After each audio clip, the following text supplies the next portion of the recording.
Welcome back to Theme Park Wizard.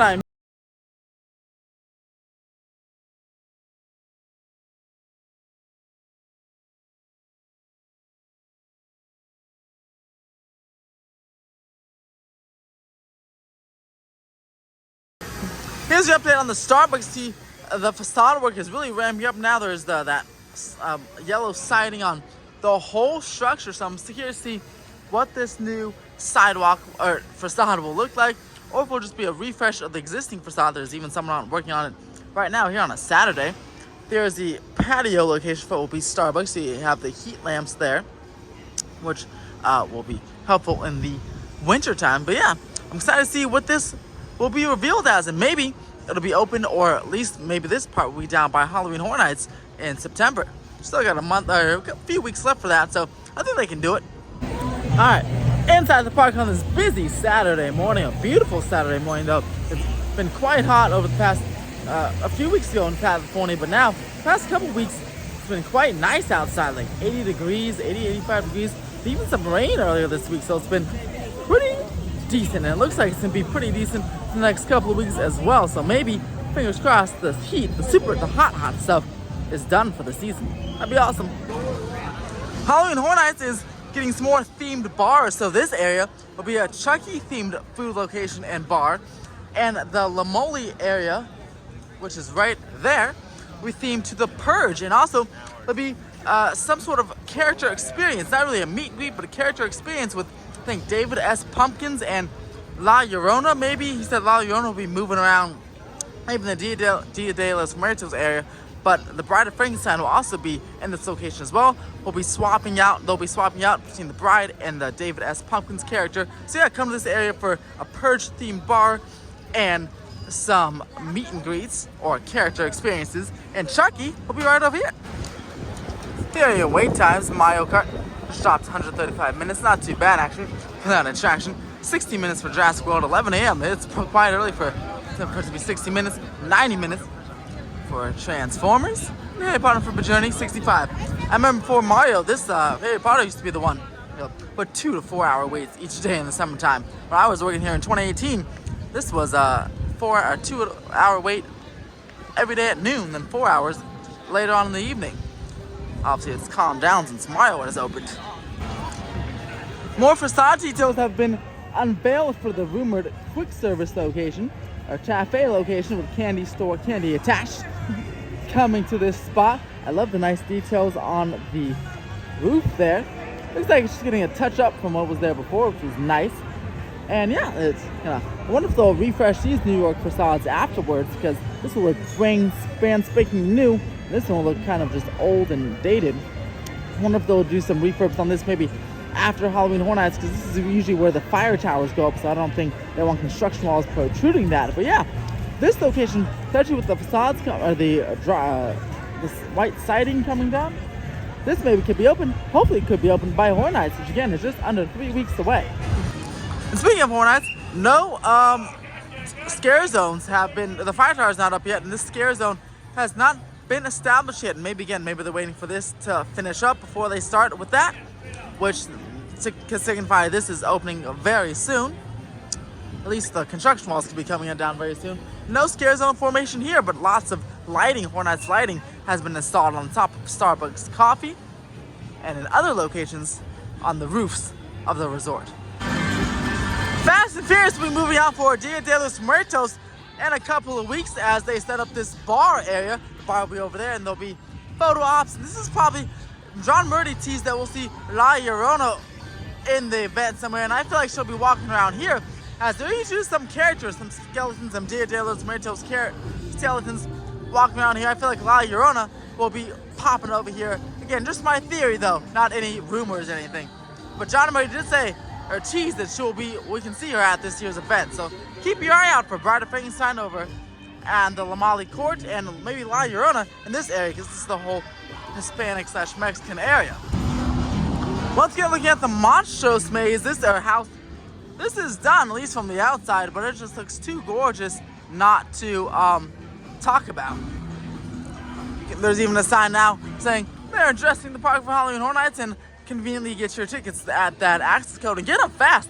If If you want Express, Express is sold out for the first weekend already. And Express Unlimited, which is about $100 more than Express, you can go on everything, the shows, the rides, the houses, as many times as you want. That is sold out for the first weekend. So definitely go ahead and get your Express tickets if you want Express. Get them now and get your general admission tickets and early entry tickets because, yes, you don't have to pay an extra $10 or $15 for early entry this year. But get all that stuff now because it's starting to sell out. We're a month out. And again, yes, last year we had a record-breaking attendance here. 40 record nights sold out, 40 nights sold out. I feel like we'll have even more sold out nights this year, maybe potentially every night. There's a record-breaking amount of nights this year. And again, usually the Express, VIP, RAP is first to go, then the Express is next to go, then general admission. So now the Express is gone, both the Expresses are gone for the opening weekend. I expect general admission to go very soon, maybe early entry, then general admission will be sold out, but just be mindful.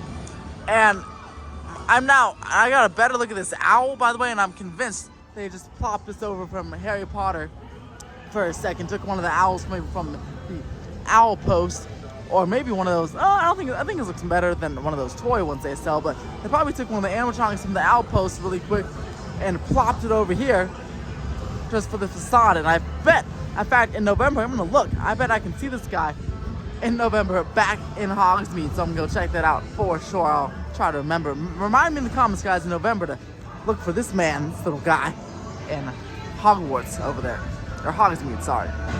This particular image is still pretty disturbing though. I mean, that's like a child, this tiny ukulele or guitar, just dead or mummified.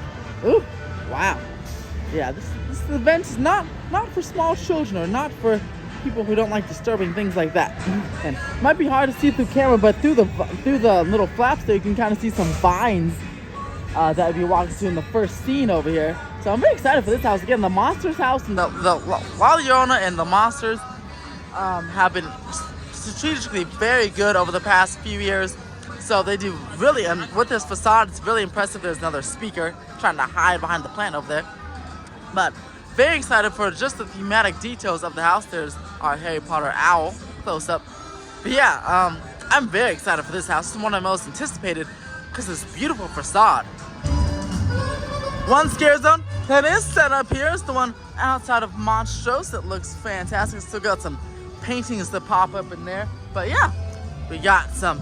This will be all about movies, I think. Spanish horror movies. Yeah, see what John Way described with the Midsummer Scream panel. So this one's Pueblo de los que no están muertos. And oh my gosh, I know I messed up every single one of those words. So work with me here. This one's Terror de Destrova los. I'm not even trying. I feel like I'm just embarrassing myself. But yeah, this looks fantastic. And it's great because right when you come out of the house, which is over there, it'll be plopped right into the scare zone with a whole bunch of crazy, creepy monsters trying to get you. So this is some different Spanish movies, and one of them is actually called Revenge of the Mummy, as a nod to Revenge of the Mummy. And so that's hilarious. This one looks pretty nice. That almost looks like a La Llorona over there. That guy's, gotta definitely watch out for that man. And this poor girl is getting chased by this massive creature here. And even this guy, wow. Will she make it out alive? We shall see in the Scare Zone. This week's look at the Creative Campus looks about the same. It's gonna look about the same until it opens, because most of the stuff is going on inside, and actually on when you drive up Lancashire, the facade work on the parking structure, there's some scaffolding going up there, and there's some stuff happening over here. They're revealing more and more glass. But other than the facade, a lot of stuff's going on inside. This should be ready to go by the end of this year, and yeah, it should be opened up, and then they can start working on the next thing. Now apparently someone that works in those sound stages, I follow on the forums, and he said, obviously take it with a grain of salt, but he heard that in 2024 he will not be able to film one of his productions in those sound stages, suggesting they may not be around next year, which makes sense because when the Creative Campus is done, that can free up space for that. That was always the plan. Again, take it with a small grain of salt until we actually see something happening there. But yeah, potentially next year, this could be the next big area to go. He also said those sound stages were very old and obviously not up to modern standards, so those sound stages aren't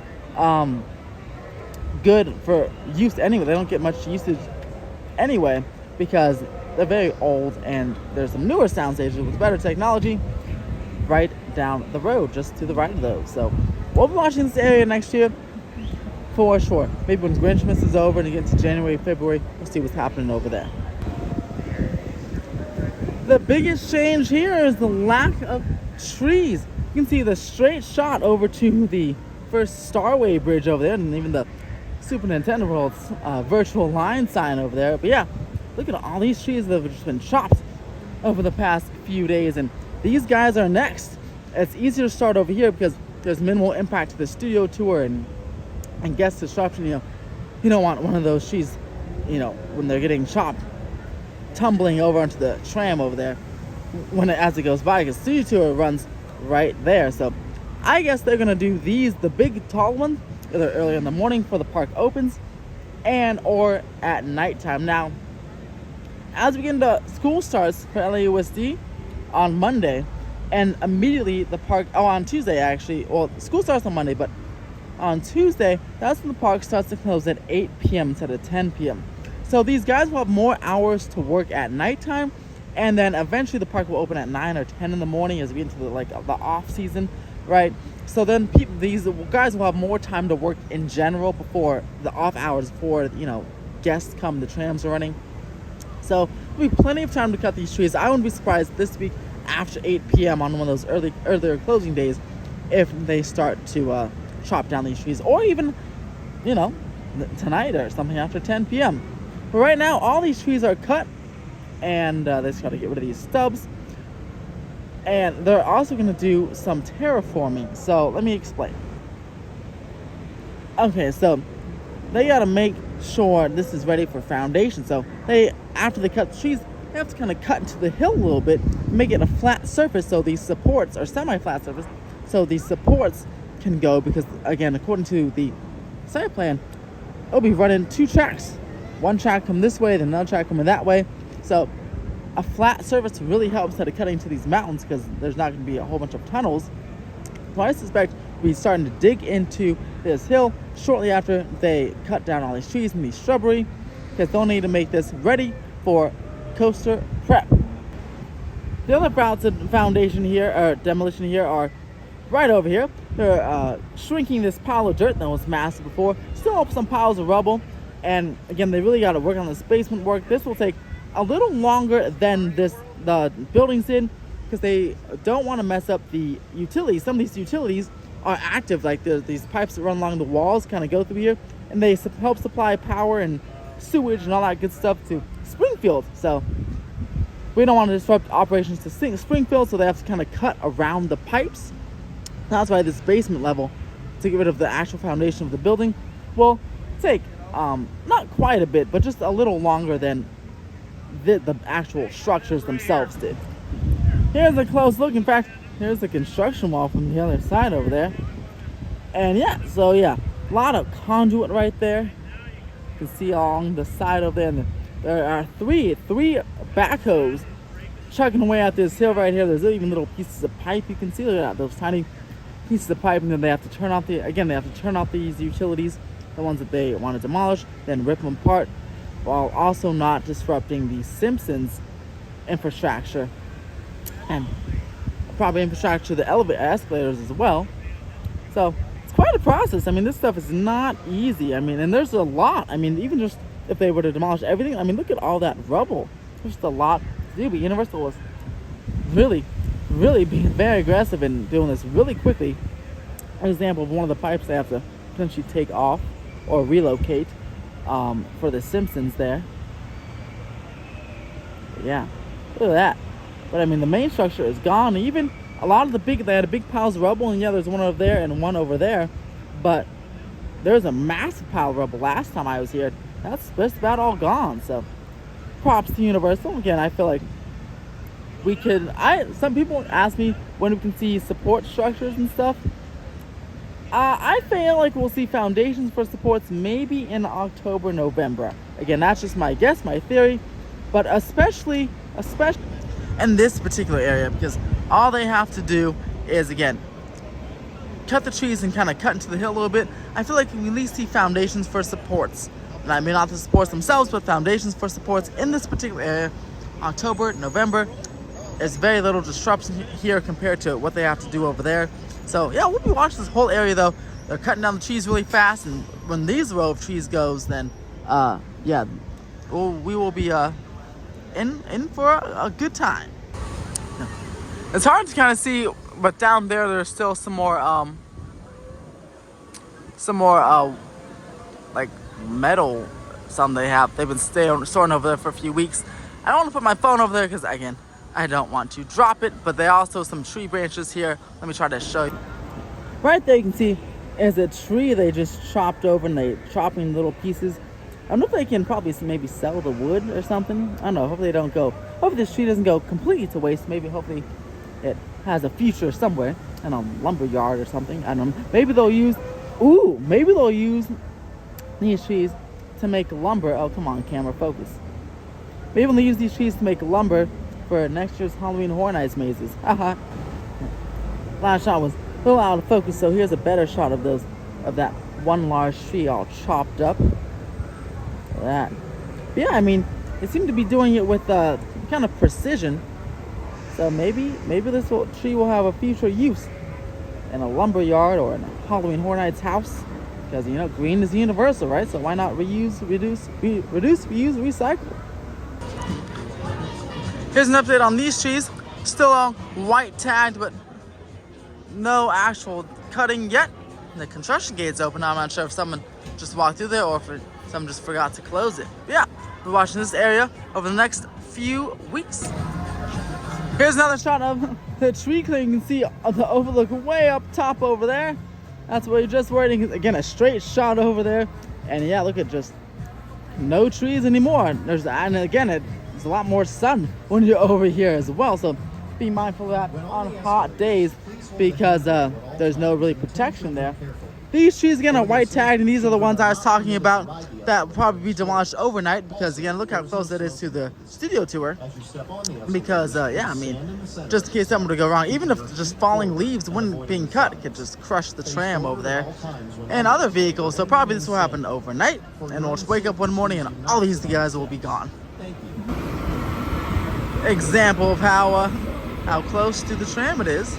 Fried shade for the tram. And again, the timeline posters are here, so I feel like the timeline posters will probably come back in their usual locations when these trees are cut and the foundation's ready to go, and maybe the coaster track is up. They'll put the timeline posters back, because all these are staying the same, and even some over here. So any of the guys who were worried about that should be pretty all right. Looking at the Last of Us house, looks like the facade is just about complete. They got the front up, and this looks like, so here's the queue space, the final pre-show queue space here. Looks pretty good. I'm excited to see how this house turns out. More excited for Montrose though, so you know, but I'm excited for this one as well. Let me know, guys, is this new? Like, was this always like this, or did they clear out some shrubs or something? I don't know. This is a little more barren than usual. I'm not sure though. I'll have to go look at maybe some old footage. But let me know in the comments below. Is this new, or was this always like this? Over here in Super Nintendo World, you have some new merch. You can take home this trophy here. It's just the trophy you win on Mario Kart. This is cool. It's about $25. It's actually kind of heavy too. Yeah, this is a cool trophy. It's nice you can take this home. Alright. That's my quick checkup on Nintendo World. Yeah, just that new merch, nothing else new happening over there. And now let's head back up to the upper lot. Dark Arts ends tomorrow, August 13th. So if you can't get it by tomorrow, you'll be able to hopefully see it next summer if it returns. But gosh, what a gorgeous shot right here. That's gonna do it for this week's Universal Studios Hollywood update. What do you think about the progress on the Fast and Furious coaster, the candy shop, or the cafe, and much more? Starbucks, the Citywalk. Let me know what you all think about that in the comments below. Subscribe for more theme park updates. Like this video. Really helps the channel. Share it to all your friends so they know what's going on at Universal Studios Hollywood. And, as always, have a tram-tastic day.